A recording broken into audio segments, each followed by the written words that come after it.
Hello જય શ્રી રામ દોસ્તો, કેમ છો? સ્વાગત છે તમારું આજના નવા બ્લોગમાં. દોસ્તો, હું કયા સ્થળ પર ઊભો છું તમે જાણો જ છો, કારણ કે આ ધરતી આ ધરા મને વાર ખેંચી લાવે છે. એ સ્થળ અહીંયા છે. હું વાર અહીંયા આવી જાઉં છું. ન મન હોય તો પણ હું અહીંયા ધરતી પર આવી જાઉં છું. તમે આ બાજુ બધું વાતાવરણ જોઈ શકો છો, કેટલો સુંદર નજારો છે. અને હું તમને કલ્પના કરાવું આ કલ્પનાને હકીકતમાં તમે લોકો સપોર્ટ કરશો તો બની શકે છે. જુઓ દોસ્તો, આ છે આપણી ધરતી, જ્યાં આપણે રામધામ આશ્રમ બનાવવાના છે.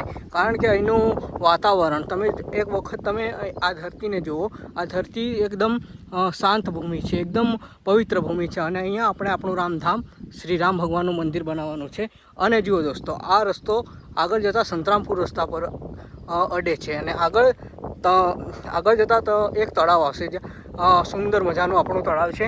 અને તમે વિચાર કરો, જો આ ધરતી પર આગળ છેક તળાવ આવે ને છેક ત્યાંથી સંતરામપુર રોડ પરથી ભગવાન શ્રી રામની ધજાઓ લગાવવામાં આવે છેક અહીંયા સુધી, તો અહીંનો નજારો કેટલો સુંદર મજાનો કરી શકો છે.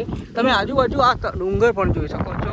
એનો ડુંગરનો નજારો પણ કેટલો મસ્ત મજાનો છે. આ બાજુ પણ રસ્તો છે, આગળ જતાં ઝાલોદ રોડને નીકળી જાય છે. અને આ છે ઘણો જૂનો પુરાણો મોડો. અને દોસ્તો, તમે અહીંની ભૂમિ તો તમે જોઈ શકો છો. અહીં કેટલું સુંદર વાતાવરણ, એકદમ શાંત વાતાવરણ છે. આવા વાતાવરણમાં ભગવાન પાસે નહીં, પણ ભગવાનને ખુદ ભક્તની પાસે આવવું પડે, એટલું સુંદર વાતાવરણ છે. અને અહીં જો આવું ધામ બની શકે, આ એક પર્યટન સ્થળ બની શકે એવો સુંદર સ્થાન છે. દોસ્તો, તમારો સપોર્ટ જોઈએ છે, બસ એટલું જ કહેવા માગું છું.